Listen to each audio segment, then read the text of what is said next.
generations. So, first of all, I mean, what was the initial reaction when, as part of this entrepreneurial effort, what was your initial reaction from people? Was it sort of disbelief? Did they embrace it immediately? So, ironically, maybe, I think we really started at a poignant time. We had just launched the platform, and a couple of weeks afterwards, the body of Aylan Kurdi, the little boy, washed up on shore. Right.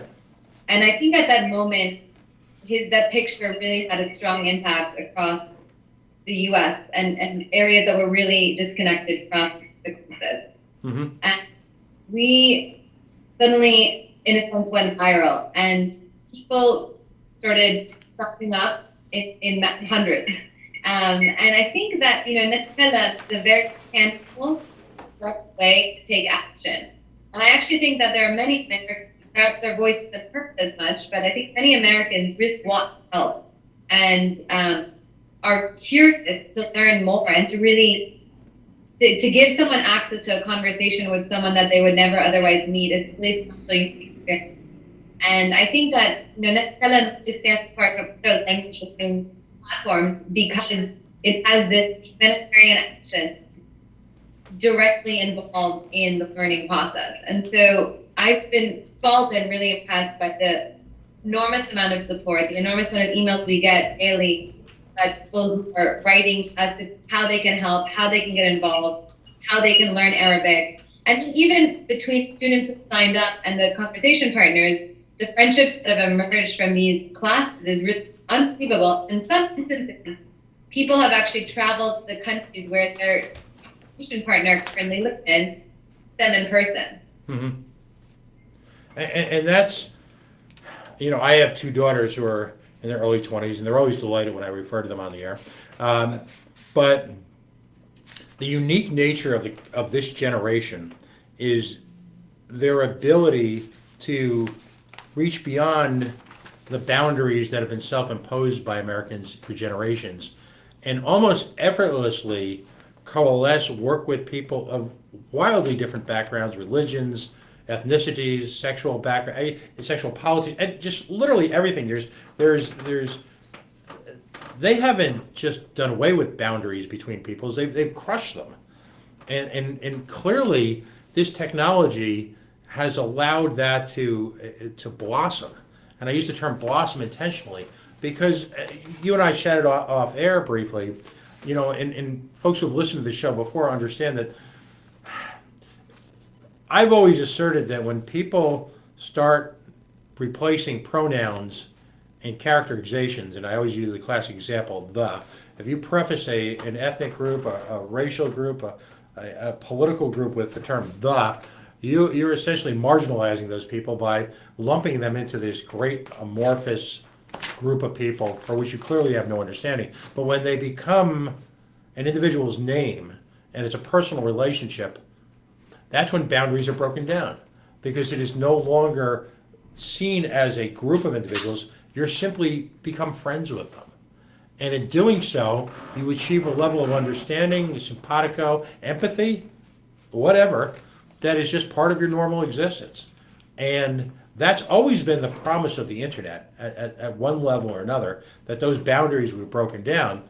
But when the internet is used almost exclusively for marketing purposes, hasn't really worked on grand scales. Facebook obviously is an example where it's occurred, but now you're literally bringing it down to the individual face-to-face relationship that can occur when people are simply having a conversation, aren't they? Definitely. There's the latest sort of numbers state that there's more than 65 million people who are displaced around the world. And among that number, it's an estimated 5 million of Syrian refugees. Mm-hmm. And these are highly skilled and talented people. And like you said, you hear all the time about these massive sort of lump sums of refugees, of IDPs, internally displaced people. And then when NaTakallam really put a name to the face. And it's amazing to see how many young people we have as students. We have people as 7, 8, 9-year-olds who are signing up and using technology to Skype with their tutors. Mm-hmm. So it's really, I think it's inspiring and hopeful to see what the next generation is doing. Right. How they really break down stereotypes by using the internet to have conversations. Right. It's also, from my research has told me, finally put the lie to the notion that groups of displaced individuals, and I'll use all the terrible labels, are terrorists, they're thugs, or this or that. The Syrian and the Lebanese communities are amongst the most ancient in the world, and have for generations been reflective of highly sophisticated technical backgrounds. Before this dystopia occurred, had wonderful universities, where everything in many ways that you would dream of interfacing with, and yet because there are American leaders who will use folks who are refugees / displaced individuals as their own political bogeymen, we fall prey to these grotesque generalizations. And the tragedy is, not only does it cost these folks an opportunity, but we lose in the interim too, because we've fallen prey to these this bigotry, which is being used as a political tool here in this country. I mean, obviously, I feel very strongly about it, but I wonder what your reaction to that is. Yeah, I think we're really set on changing the narrative around the word refugee, and we really believe that through conversation, people can build empathy and break down stereotypes and really engage in unique cross-cultural facts, like an ultimate level of friendship, in spite of maybe the world that they live in and the physical barriers. In a way, in the last year or so, with all the events and sort of laws that are being passed to limit the amount of refugees entering the U.S. and so all of this has actually led to an increase. I think it has actually led to a lot of people becoming inspired to take action and to really show their support. So, NaTakallam has seen an increase of interest in people who want to help and really take part in this as a result of what's going on today. So it's all bad in life. I'm always trying to look at the positive. I do think that in spite of the current situation today in America, there's a lot of people who are even more inspired to take action and push boundaries and really explore new kinds of perspectives and really work with us to change the narrative around refugees.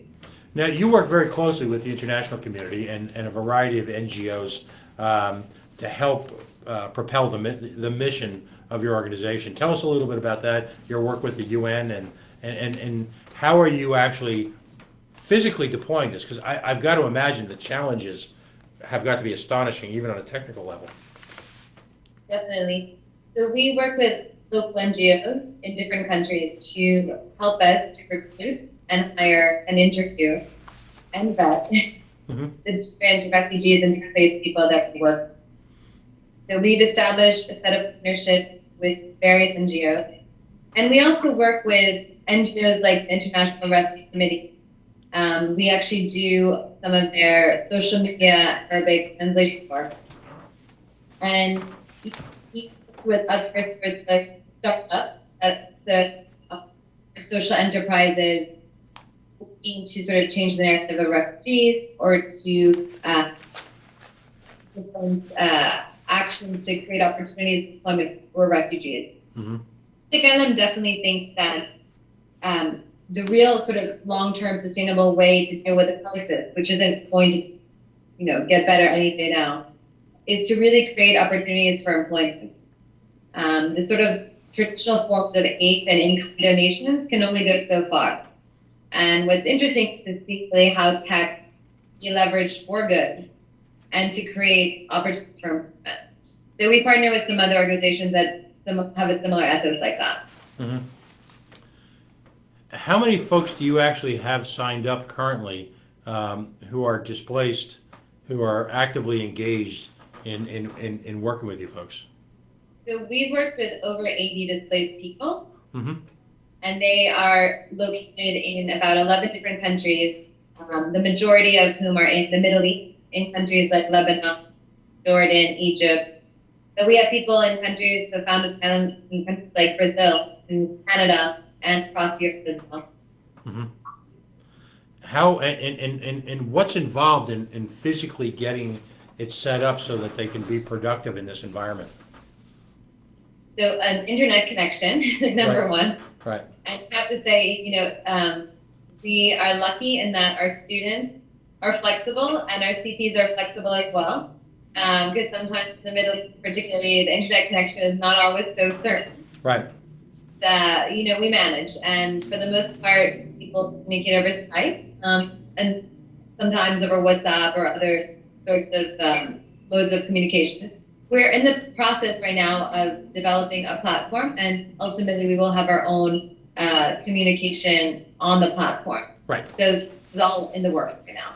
Right. So you see Skype as sort of an entree into the market, but you're developing your own technology that can refine the process. Yes, exactly. Interesting. Currently, and again, please correct me if I'm wrong. Currently, the billable rate to the individual the customer, if you will, in the United States or in a developed country, is about what, $15 an hour? Exactly. On average, $15 an hour.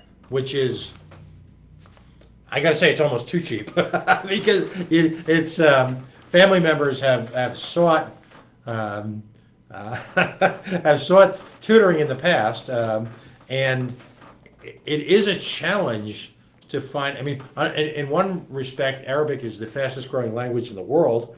The other respect, though, it's incredibly challenging here in the United States to find Arabic tutors.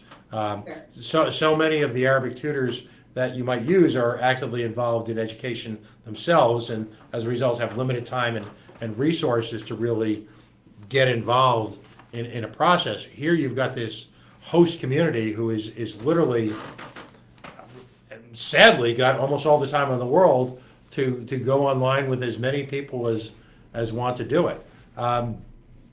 How skilled do you have to be in Arabic to actually participate at any level with this? Do you need to be relatively fluent, or how close to the beginner spectrum can you be at the current moment?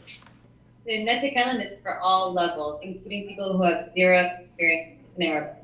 Mm-hmm. We've actually even had sort of meetup groups for people who know nothing in Arabic, and we've had a CP Skype in with a group of people and teach phrases and words to get them started. Mm-hmm. When we first began, we really were thinking of this as a conversation platform. And so we wanted to have a flexible price, and we wanted just flexibility in general for people. Mm-hmm. Amazed by how many people could sign up with their background. And so luckily, many of our tutors have experience in education, and we're able to sort of meet the demands of working with students from their background. Mm-hmm. And since then, we've actually expanded our platform to really develop this curriculum structure that's actually what another university uses for their Arabic program. Mm-hmm. We charge that at a different price, and it follows a curriculum course. But we really maintain a variety of Arabic levels for people. So you can start with zero background whatsoever. And we've actually even sort of developed options for our tutors to sort of work with universities and Skype within the semester to certain classes that are relevant to topics like the refugee crisis or resettlement, displacement. We've had we've again developed our program to kind of offer opportunities for our conversation partners to be like a guest speaker in a university setting. Mm-hmm. So, we're 2 years into this, we're kind of seeing the demands and reacting to that as well. Mm-hmm. Eventually, our goal is to actually even expand beyond Arabic and to really reach out to other refugee communities and offer other languages, such as Farsi, Urdu, Spanish, French, so on. Right. No, that's fascinating. And you know, it's sadly one of the pathologies of situations like Syria and in the past Lebanon is that very often amongst the first to be driven out of a country by an oppressive regime is the intellectual elite. Universities often suffer. There's almost a sadly predictable timeline that takes place as you see a society crumble because of an oppressive regime or because of the interference of foreign powers. And universities very often are the first to suffer in that perspective. One of the things I'd like to propose to you that I'd like to try in a couple of weeks is if we can work this out, I'd actually like to have a session online here on the show. That I think would be a lot of fun if you can, if you could think over the next few weeks of an individual that might be somewhat political in nature, because when we are fortunate enough here at Brown University, there's a very fine program in Middle Eastern Studies, and we've been fortunate enough to have the professor who's the chairman of the program on the air to discuss Syrian issues. But I think it would be particularly compelling for an American audience to actually sit in, if you will, on a conversation about those issues with someone who has been physically displaced and who is part of either the Syrian academic institutions, someone who can really speak to the strengths of the Syrian culture and the Syrian economy before this abomination took place, before, as I like to put it, I don't want to get into this, go down this road too much, but 100 plus years of foreign interference, and well, what do you get? The accord that took place in 1916, that effectively, the Sykes-Picot Accord, that effectively divvied up a significant part of the Middle East, celebrated, and I use that term loosely, its 100th year anniversary last year. And it's somewhat sad and tragic that 100 years of foreign intervention helped to devolve one of the oldest cultures literally on the planet. So I'd love to experiment with that and see if we can make that happen, because I think that it would be a lot of fun. It would be really intriguing to bring that perspective right into the homes of folks here in Rhode Island, as opposed to being filtered, as it so often is, by media from both sides of the aisle who have their own perspective. So, I mean, how many people work in your organization right now? I mean, how many folks are actively engaged as far as the organization itself? In the organization, we're about 10 people at our core. We have a chapter in the US, in France, and in the UK. Okay. And you're actively looking to expand that? We are always looking for volunteers, so please, by all means, we'd love to have people contact us at our email, on our website, on Twitter, Instagram, Facebook. We are always welcoming volunteers. Mm-hmm. From your perspective, dealing with these folks all the time who've lost so much, is there hope in that community that at some point in time that they're going to be able to go home and rebuild Syria, or are folks at this point desperate? I mean, what's the reality of that? It's hard to say, and it's hard for me to speak on behalf of them. But I would say, as a Lebanese American, and having a mother who herself actually was born and grew up in Damascus, mm-hmm. I think, we've seen 20 plus years of civil war happen, and then people fighting and they go back. And I do think that ultimately, one day we will live to see a time in which a lot of these people can return home. Mm-hmm. When that will be, I can't say. And, certainly thinking beyond just the Syrian community and something that there are 65 million displaced people, this isn't just going to go away in 50 years, in 20 years, in what? It's here to stay. I don't know really what to expect in the future. So I do believe there is hope. And I think that, if anything, to be able to work in a situation that allows you to really make connections with a human and to people from all over the world, and sort of really build empathy and build a unique understanding of humanity is one way to kind of really foster that hope. And I do believe that is what NaTakallam is doing. No, it's just absolutely outstanding to see. You've been reviewed and vetted and covered literally by media across the world. People are passionate about this, aren't they? They are. And I would have to say everyone on the team, on both our refugee conversation partners and on our team working on the ground, everyone involved is so committed and so passionate about it. When will you be up here in New England anytime soon?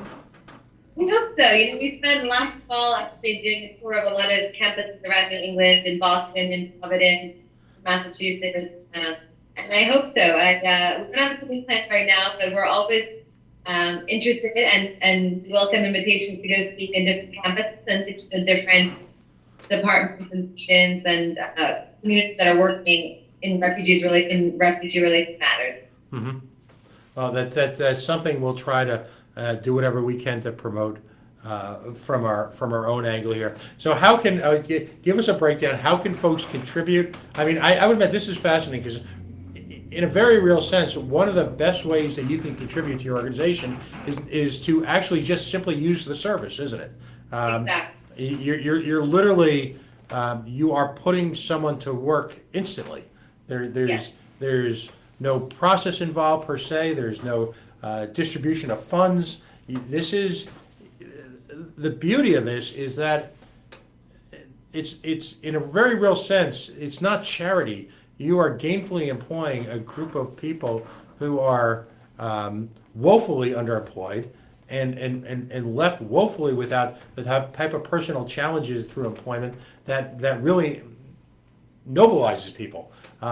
People need to be employed. They need to be engaged in something that's bigger than themselves. So how can folks get in touch and find your site? And if they sign up, for example, how long would it be before they actually can start a process? And I guess, and I'll throw a bunch of questions at you. Is it easy to get a hold of the same person every time? So give us just a little snapshot in our last few minutes here about how to actually, this weekend, you got a little free time, you want to talk to someone overseas. How do you actually do it? Sure. So like you said, this is what we like to call a win-win situation, where both ends really win in this situation. Mm-hmm. And so the first thing people can do is really sign up on our platform to take a session. It's a very simple process. You go to www.NaTakallam.com, which is NaTakallam. Mm-hmm. And there's a sort of step-by-step guide where you sign up, you give us your email, you kind of write out your goals in Arabic, maybe your level of Arabic and what you want to accomplish. And then we will match you with someone who we think is an appropriate match given your interests, your background, and your schedule. Mm-hmm. And the two of you, we make an email introduction, and the two of you will begin to have your session. Mm-hmm. So beyond just taking sessions with us, the next thing people can really do to help is to share NaTakallam on their social media networks. We are still a small startup, and so we really rely on organic awareness and sharing on the internet to get the word out. And that all that requires is one Facebook post, a tweet, an Instagram share, and it's amazing how many people that can reach and triple effects of that. This is something we really ask everyone to do. We really believe in this class.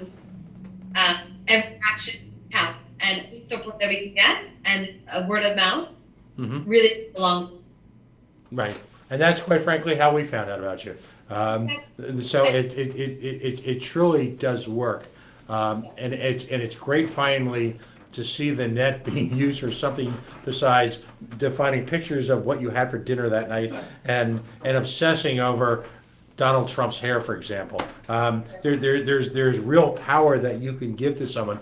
Like I said, as I said earlier, we found here sort of a break glass, add water, emergency relief that you as our listeners as individuals can provide literally instantly. From the time that someone signs up, how quickly, if they pursue it aggressively, and I say that I mean us as a potential customer, how quickly are we talking? A week or so before you actually have a conversation? How long could they expect it to take?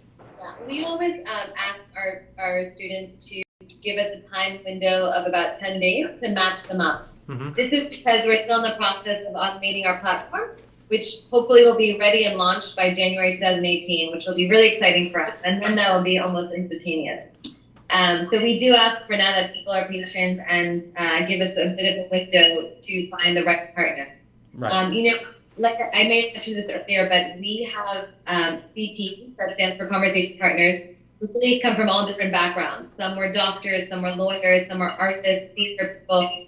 So we really take into consideration your own goals and backgrounds and interests with the people that would match you. So sometimes, for example, we have a lot of doctors who are going to be going overseas to work in one of the refugee camps. They come to us to sort of learn some basic vocabulary. And we match them with people who also have a medical background. Mm-hmm. So how personal are living it. Excellent. Well, thank you so very much for joining us tonight. I really appreciate you taking time on a hectic Friday night to join the coalition. I'm serious. I'd love to offline figure out a way to do a session online. I think that would be a lot of fun. It's the type of thing that people throughout the area can kind of dial into and get a real feel for it. And like I said, someone who might be willing to engage in a little bit of political back and forth. I think a frank assessment from someone, one of your employees or one of the people who's working with you, who are somewhat tragically immersed in a situation which is so ill-defined to the average everyday American, I think that could be life-changing for a lot of people. So I hope to pursue that with you in the near future. That was great. I have one more thing to say that I forgot to say. Okay, go ahead. And that is the third sort of last thing that you can do to help out is that we do have a gift of conversation. Ah, yes. So if you're too nervous or uncomfortable about learning Arabic, you can always surprise a friend for their birthday or for Thanksgiving or Christmas, with a gift of conversation. So that's another way to sort of share the word about NaTakallam. What a great Christmas gift idea. I mean, here in the States we're bombarding ourselves with useless ties and foolishness, and what an intriguing a conversation starter, literally at the time you give the gift and at the time you actually use it, and at the same time you're engaging in an act which will change someone's life. So that's a fabulous idea. I forgot to mention that as well. There's literally, you can go online to their website, which by the way we will share and post again so that folks can see it. But you can literally go online to your website and just with a major credit card purchase that for someone. It's an astonishing gift to give this holiday season. So I look forward to continuing the conversation. Sure. Same. Thank you. Thanks for having us. Thank you very, very much. Folks, Denise Maroney, of course, she is an honorary Rhode Islander, having attended university here at the Rhode Island School of Design Graduate School. Joining us, what an amazing idea, taking technology and the promise of all of this has been to bring the world together. If any one of us would watch a number of IBM commercials or Microsoft commercials, we've all been led to believe that at some wire, sometime, this will bring people together of various stripes, backgrounds, interests, ideas, and it's actually finally happening. And we were grateful to have an opportunity to discuss it tonight. Folks, it's been an incredible evening here on the Coalition. Folks who've taken it personally on an international level, literally from Paris and Syria and London and New York, literally right back here to Burrillville, Rhode Island. All of these folks, as we always say at the end of every show, share one commonality. They hashtag take it so very, very personally, to the point where everyone we spoke to tonight's life work is really geared towards a celebration of individual liberty, a celebration of individual potential, yet at the same time utilizing the strengths of the community to promote that. All were wonderful examples of really a group of people who improve lives exponentially